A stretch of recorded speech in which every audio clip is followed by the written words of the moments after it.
fantasy short stories. Somnium by Josh Beals. Daniel Hiram awoke to overwhelming noise. Sirens, whoops, cheers, cries. Was something great or terrible happening? The rest of the dormitory already stirred. "Wake up!" said his bunkmate. "They've seen something in space!" Daniel shoved himself out of bed. "You can't be serious," he said. His stomach turned at the thought. All his years spent studying the old spaceships he thought would never come back again might have been for a reason. "Where?" he asked in sheer silliness, as if any answer would suffice other than space. After coming to his senses, he pulled on a pale blue jacket, a going-to-university gift from his father, and stepped outside with his bunkmate. It seemed like the entire faculty were in the streets with the students. They were all gawking at the daytime sky, as if they would be able to see anything from the ground. There were a few smart alecks going around telling them, "You're silly to think you'll see it. Space is beyond the sky. You're looking at the sun. You'll go blind, you daft fools." Occipitus's sun was remarkably bright, shining red down on them all. Daniel couldn't see anything in the ochre sky either. It was worth a try. "We should go to the observatory," his bunkmate suggested. They went. The crowds were already incredible, lines out the door. But Daniel's bunkmate was the best friend of the head of the telescopic department. They were let in through a back door. The telescopists had already trained the high-power lens onto the object. Daniel was allowed to peer first. It was at once tiny and immense. Against the enormity of the universe's backdrop, it seemed insignificant, but the details on its hull suggested a giant. It was one of the ancient, advanced vessels from before the Silence, the kind that could create its own gravity, the kind that could use magnetic fields to traverse a system without firing a single thruster. One of them had come here. Daniel could hardly pull himself off the viewfinder to give his bunkmate a gander. It was so small, but it was everything. They came down from the heavens the next day. Once astronomers spotted the ship on approach, the city government cleared the derelict airport runway and made it ready for use at once. They proved prescient. A shuttle, resplendent despite its entry scorches, touched down gracefully. Gold and silver chiseled its hull. A massive crowd swarmed it, despite the efforts of the government agents. The boarding ramp descended, and a single figure walked out of the alien vessel. The man was dressed in a freshly pressed, shining silver uniform. Even government officials gasped at it. It was the uniform of a Union Progress officer. One had not been seen on Occipitus since before the Silence. Yet it had been modified. There were medallions, seemingly military-related, on his breast. A thick necklace sat around his neck, adorned with a circle and a cross. His hair was combed back, blonde, and his blue eyes shone in the red light. It was as if a halo of light surrounded him. What was the word for that? It had been so long since Daniel had thought in these terms. Was it glory? Was the ugly, barren, sad world of Occipitus witnessing glory? "I need your attention, my friends," he shouted. His whole being contrasted with his surroundings. For all his sterile clothes, ironed right angles, and sharp looks, his crowd was dirty, disheveled, wrinkled in more ways than one. Even so, he did not look dissuaded. "For 50 years, 11 months, and 16 days, we have been sundered from one another," he continued. "I wish to tell you that time has ended. A great menace assaulted our race and destroyed the Ansible of Earth, forbidding all communication with her wayward children. Thus, we could not speak to you, and all travel between the stars ceased." He paused and looked down, as if in sorrow. "But the Ansible is being rebuilt, and I have come to rejoin you with mankind." He raised his hand to the sky. A cheer rang out. "You are no longer a colony of a faraway master. You are a world among worlds." Another cheer. "To the race," he proclaimed. "To the race." Daniel Hiram followed him with the most diligent of fans. The explorer, who was named Charter Captain Dal Parthenon, was given a royal tour of the capital city. Daniel took in every detail he uttered about the rest of the universe. What had he seen? Occipitus was a massive place alone. How many planets were peopled now? How many had he been to? In the Museum of Arts, Charter Captain Parthenon explained, "I am a charter," he began. "We seek to rediscover what was lost in the silence." The crowd hung on his every word. "Among which are these pieces." He gestured at the oil painting Touchdown on Occipitus. "You have preserved some of the paintings, sculptures, and films that once made us great. This is the purpose of my occupation, to ensure that the greatest relics and inventions of our kind are never lost. There are hundreds of charters spread throughout the heavens, reforging our legacy. I am but one."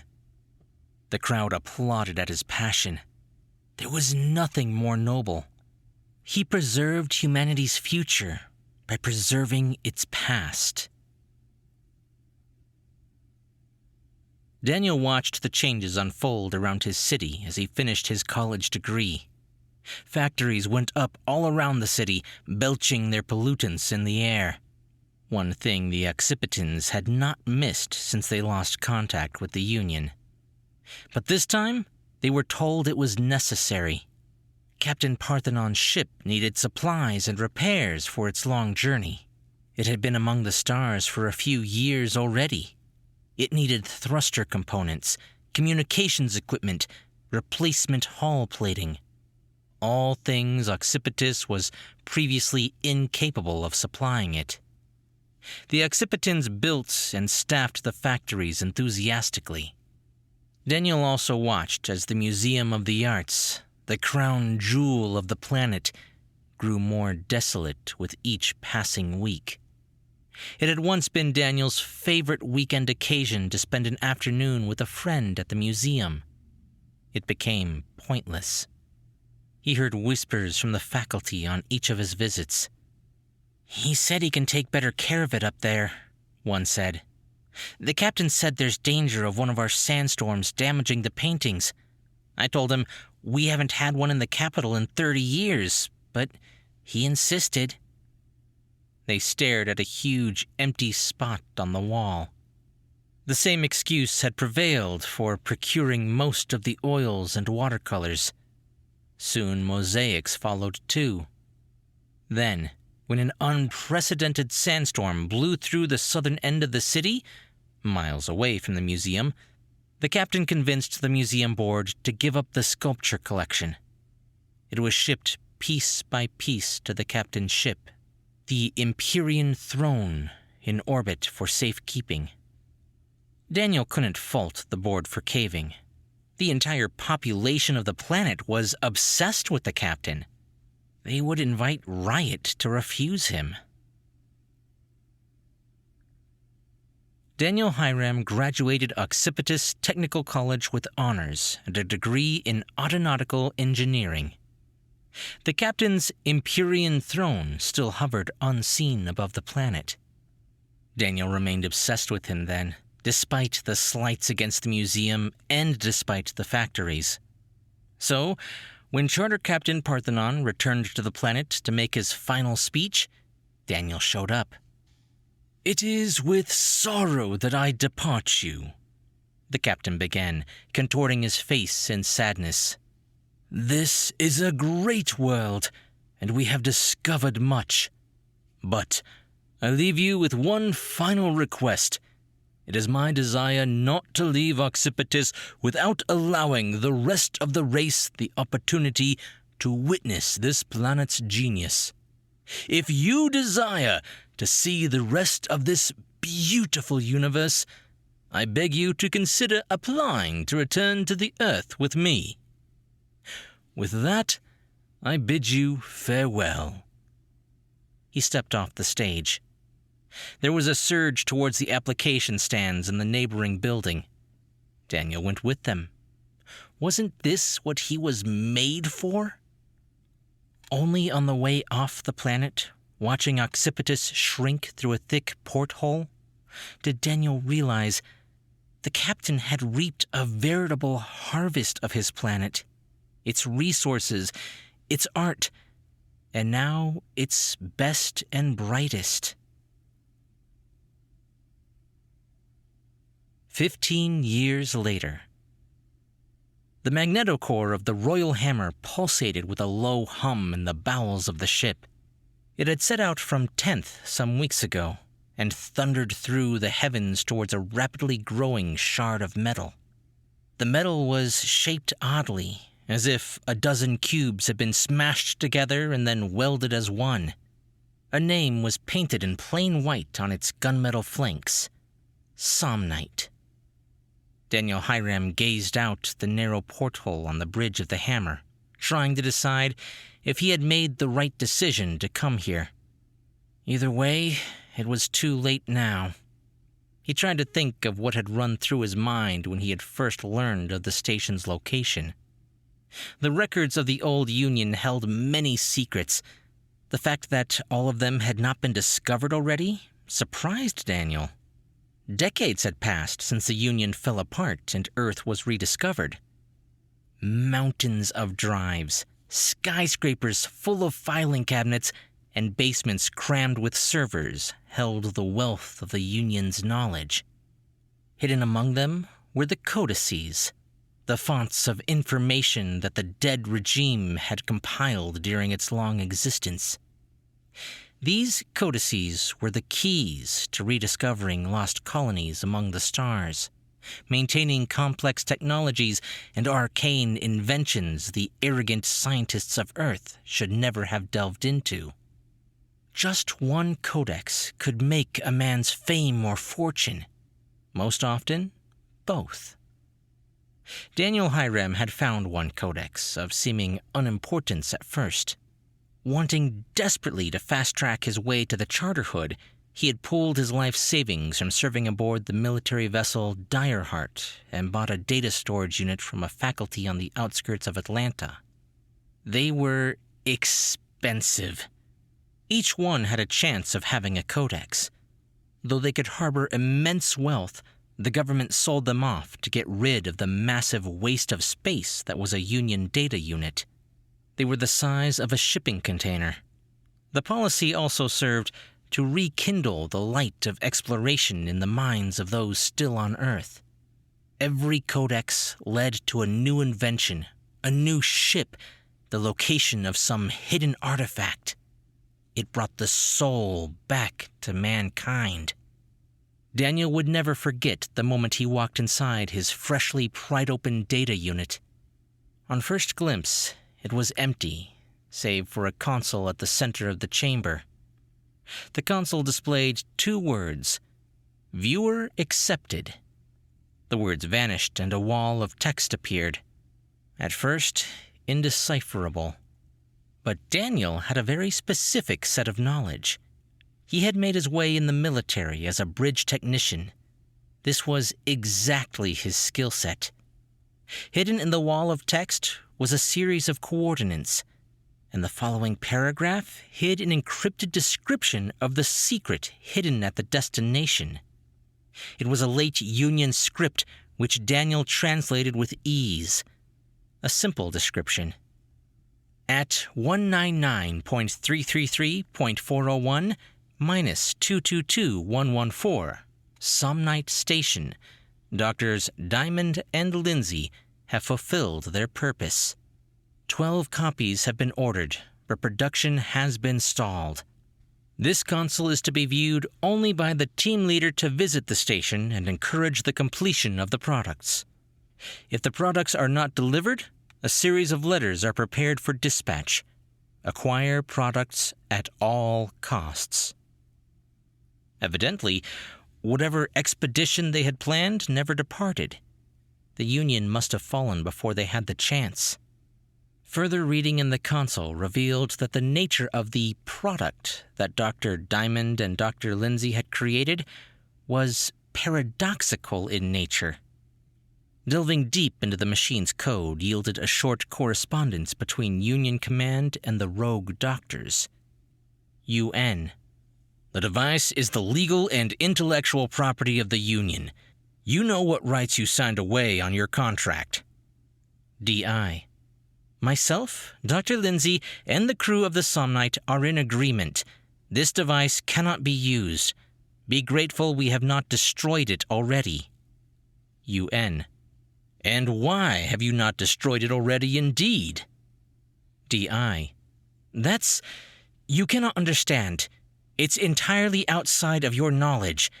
There were enough warning signs during the development to tell us this never should have been moved beyond the drawing board. Only this Union would consider bending reality itself to its own ends.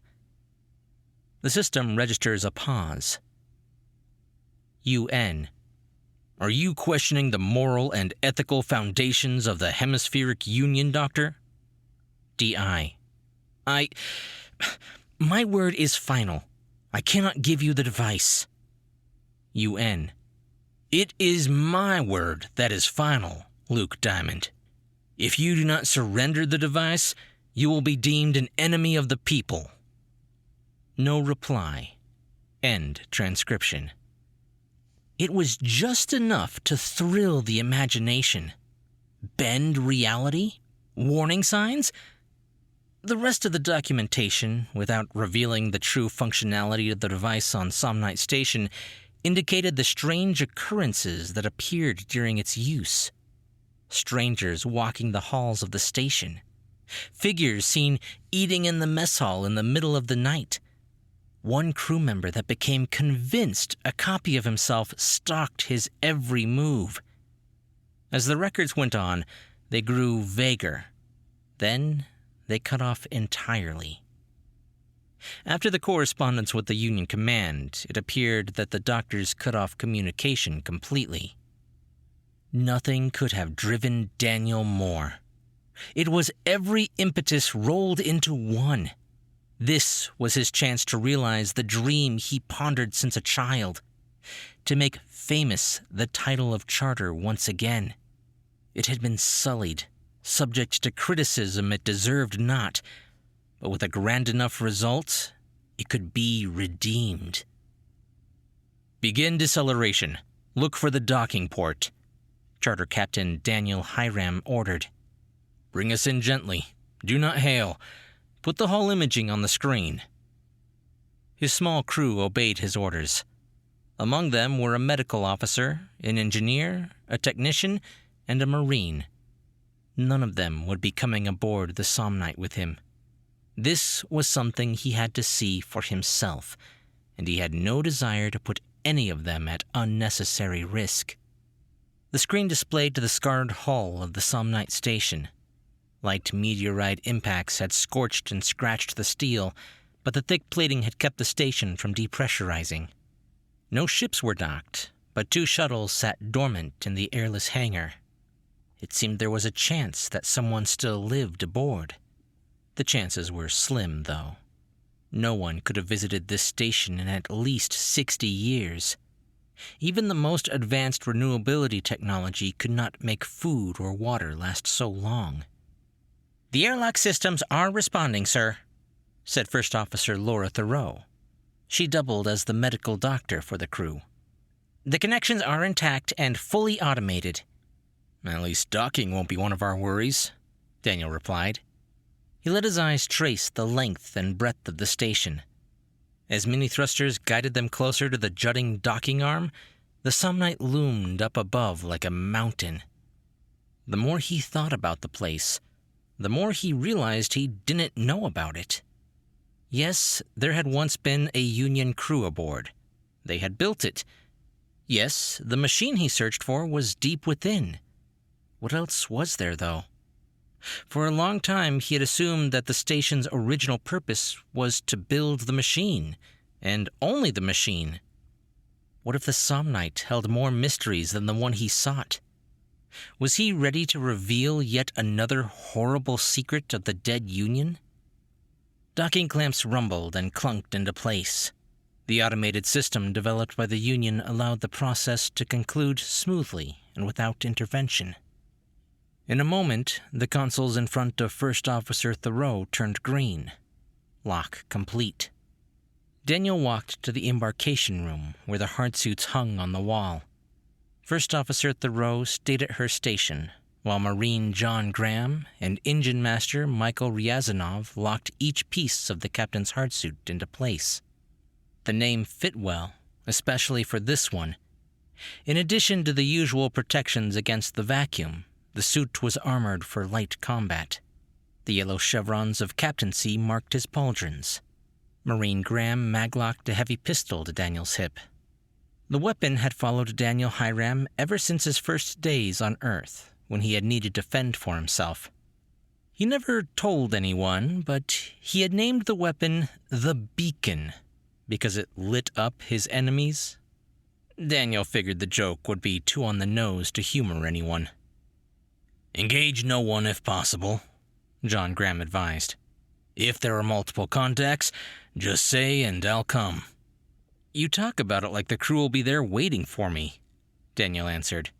"It's been decades. They'll be dead or gone." "Just stay cautious." John Graham had a funny way of forgetting that he was talking to the captain and phrasing his advice like orders. It didn't offend Daniel. He appreciated those who spoke honestly. Engine Master Ryazanov pulled back the hood of the hardsuit, which resembled the shell of a roly-poly. "You won't be needing this. The station's airlock computer says everything's good. The whole station is pressurized with good quality air." "Union technology never ceases to amaze," Daniel replied. "Even from beyond the grave," Ryazanov noted. He looked down over his glasses, which gave him an appearance of worry. "If the resistance is too great, please just come back. You're probably right, the crew is dead, but that might not be the only thing in your way. The Union was capable of some evil things." "I'll keep that in mind." It was easy to see them as doting on him like concerned parents, but Daniel valued each one of their warnings. He knew they all disagreed with his wish to go in alone, but he was aware of the risks and wanted them nowhere close. This was a gamble that he had staked his career on, and he would see none of them hurt or worse for his own vanity. So, Daniel went alone. The first airlock door slid open, revealing the armored bulkhead guarding the Somnite. Daniel realized 4 sets of eyes were trained on his back. He turned to his crew. Laura stood with her arms crossed, her brow furrowed. John Graham stroked his stubble. Ryazanov hid his concern behind his wraparound goggles, and Technic Sirebrand leaned on the wall of the embarkation room, appearing disinterested. Daniel gave a smile to all of them. Only John Graham managed to smirk back. "I know this is my life's work, but know I do it for all of you, too," Daniel reassured them. "Let me know if the weather changes." He gave a quick salute and turned. They saluted him back stiffly. Daniel Hiram stepped across the threshold and did not look back through the porthole. The Royal Hammer's airlock closed. The air changed subtly in Daniel's ears. Then the Somnite's bulkhead split asunder. There was a hiss as the air from the ship and station mingled. Behind the station's door was an empty embarkation room. Only the emergency lights were on. The main light strips were either burned out long ago or switched off. The walls were gray, lined by simple lights all the way down. It was easy to forget he was on a space station, because the halls were just as tall and wide as a standard building on Earth. The rest of the visual was unsettling enough. Pale blue floodlights supplied only periodic halos of light, and the place was utterly soundless, aside from distant creaks. Sometimes they were more like rumbles, as if entire sections of the station were trying to twist off in agony.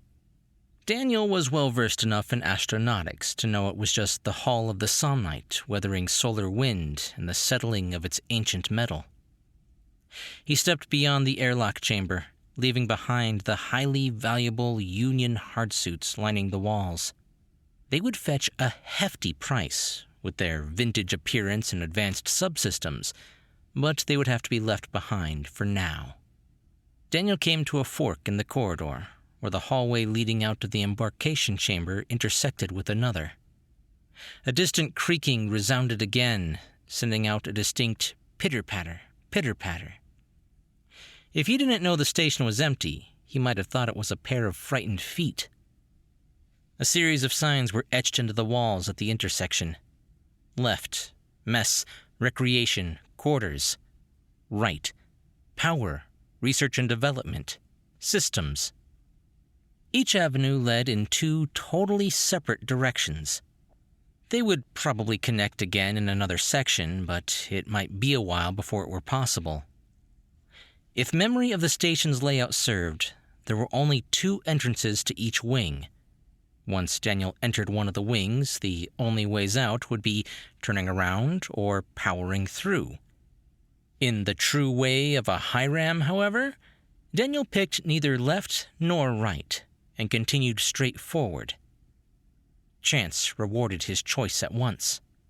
The small passageway led to a motion-activated door that opened to reveal a tremendous atrium, the center of the station.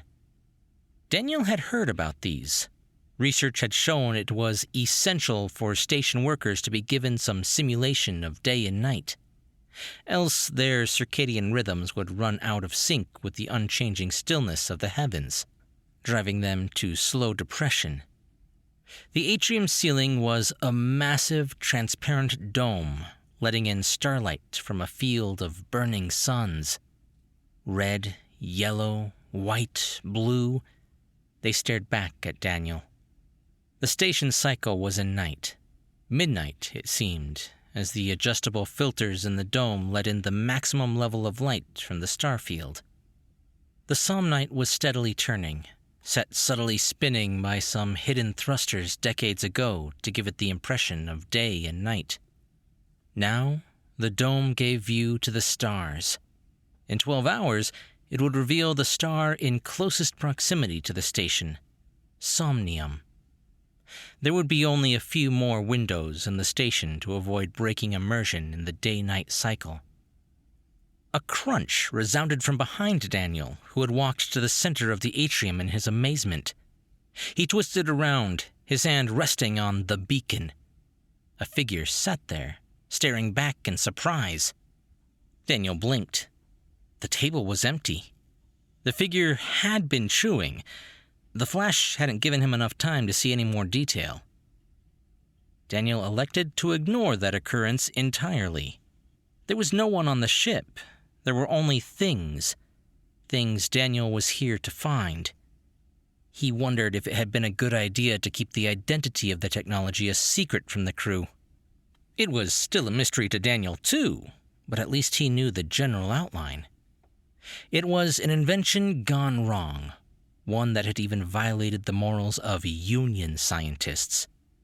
That cabal of lab coats had developed the most horrible weapons ever forged by human hands. The Somnite held an invention that harmed the fabric of reality. But like all inventions of that nature, it could be used for good in the right hands. Daniel hoped he had those hands.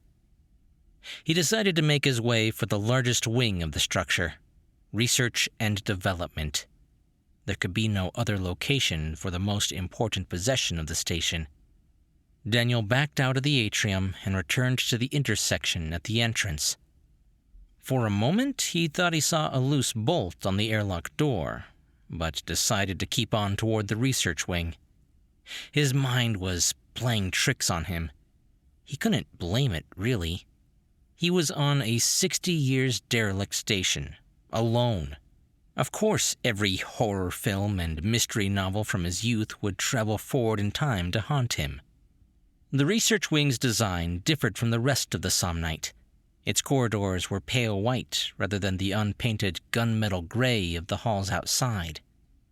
Light strips set into the corridor walls blinked red, as if indicating an ancient emergency when the station still teemed with life.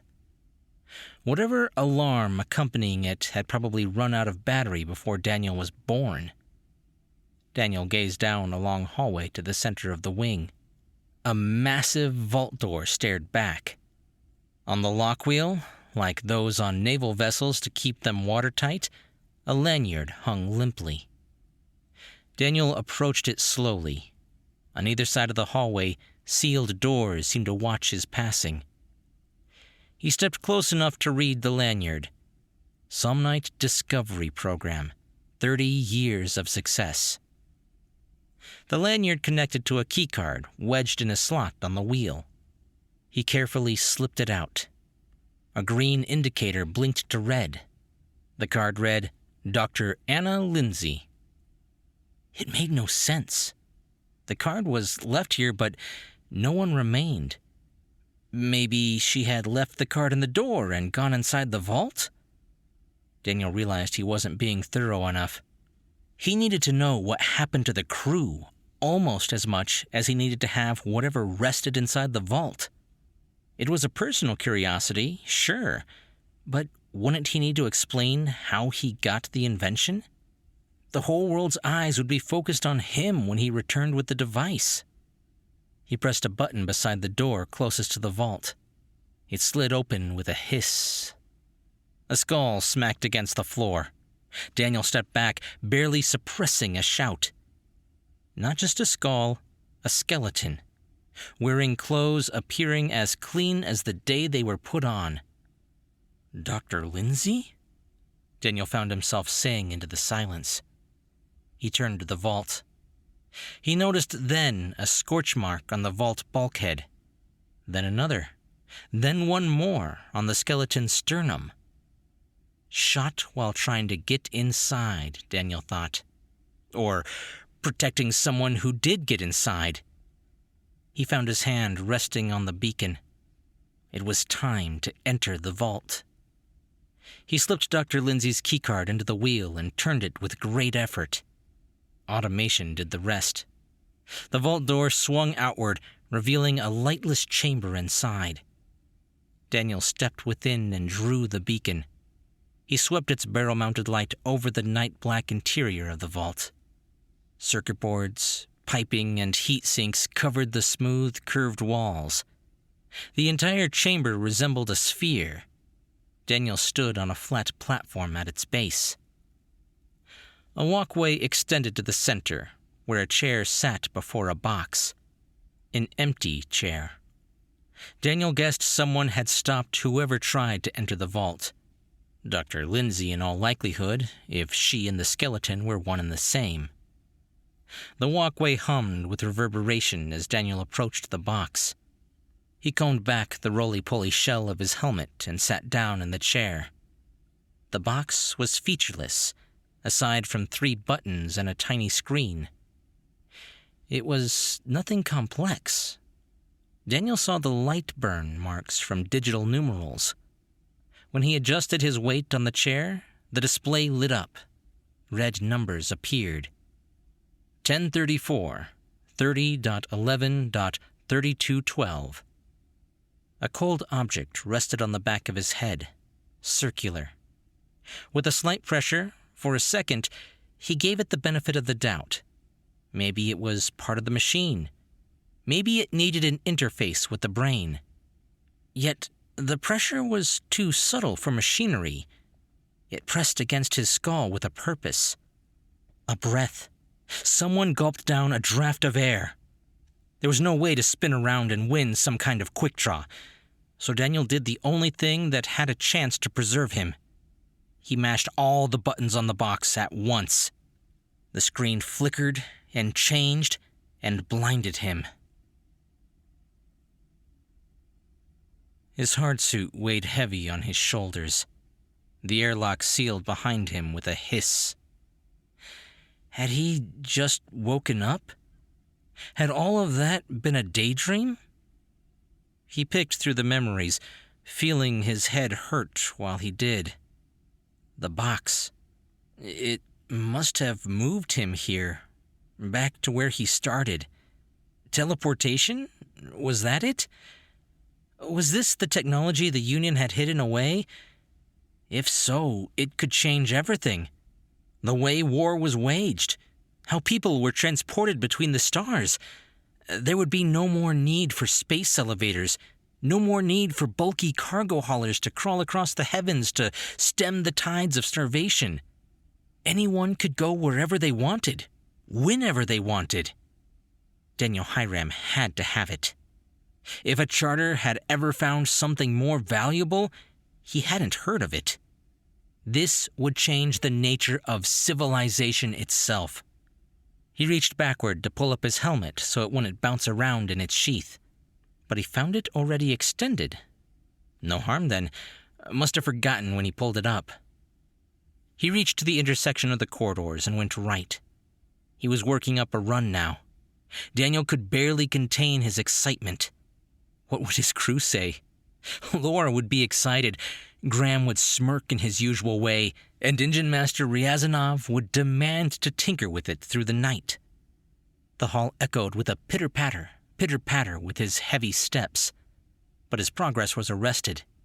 A thick door had closed over the entrance to the research wing, just where he had entered in minutes ago.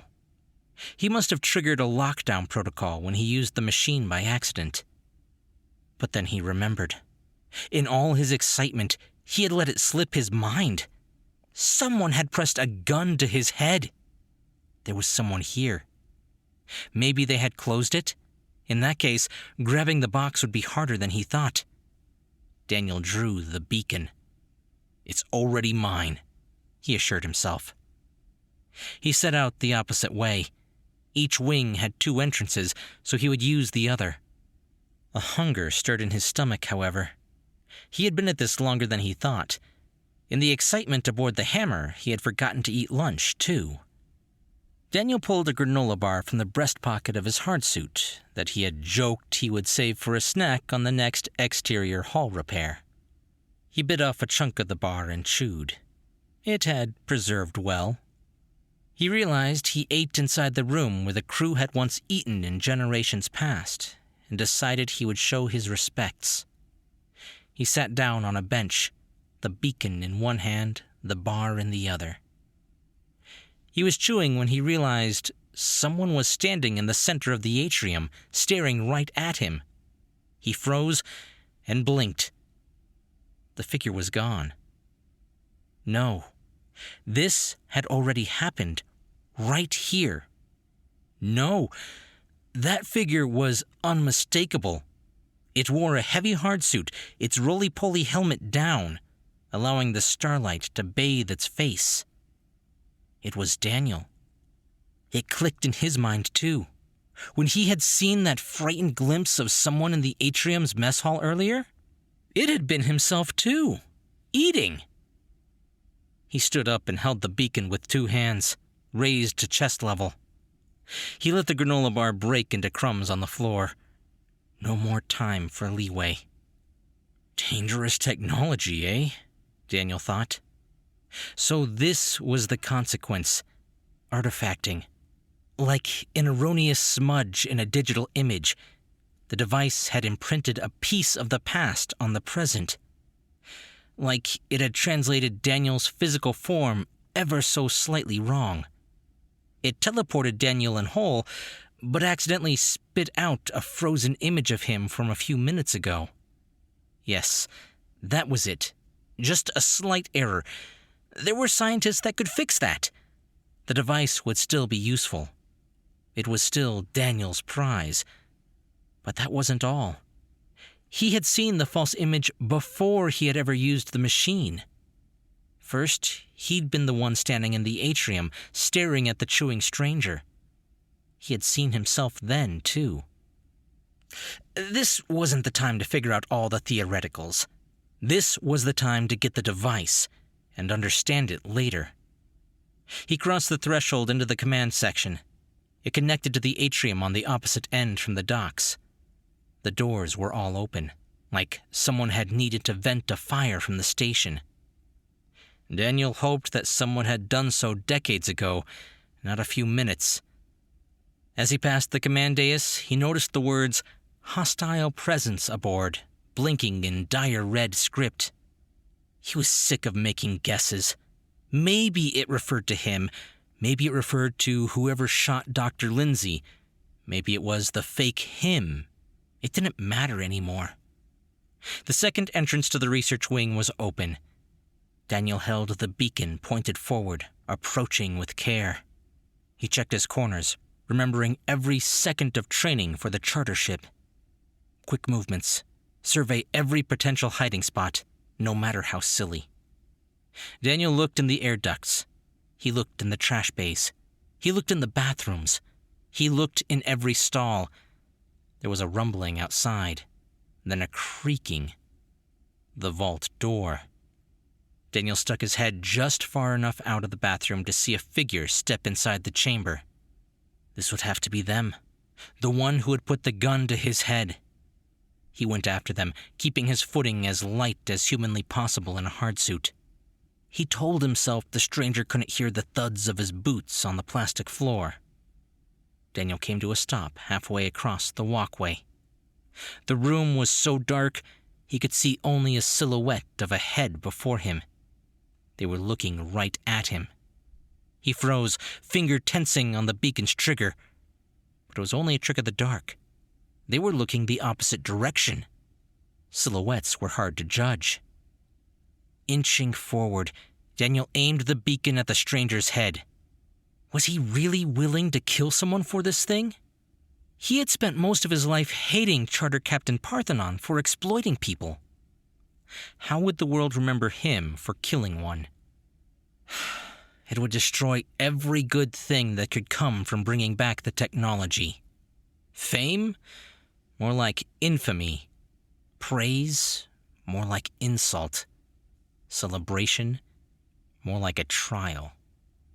Some base instinct allowed the beacon's barrel to brush the stranger's head. Daniel's breath picked up. Either he would kill this man and bring this technology to mankind, or he would be killed himself. The target had a gun maglocked to their side. Then the realization made him choke.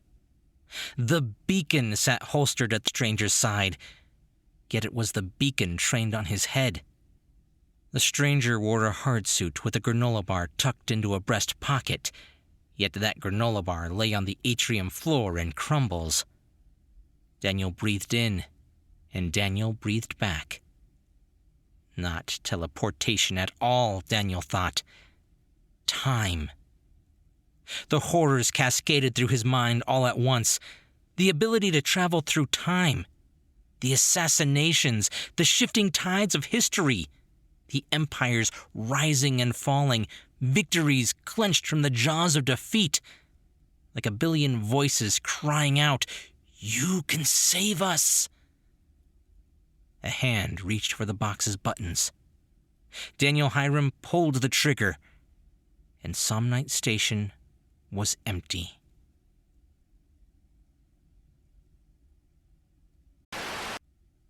Josh Beals is a novelist with a forthcoming debut title, Sins of the Saturnine. His stories center around futures affected by the politics and society of our own age and the consequences of our choices. Look out for the upcoming first entry into the Solar series, Sins of the Saturnine.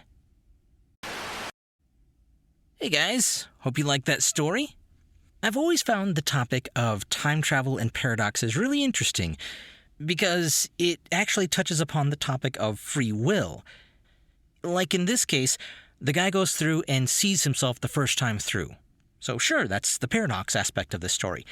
But would he have gone back and done everything the same way if he had not done so the first time?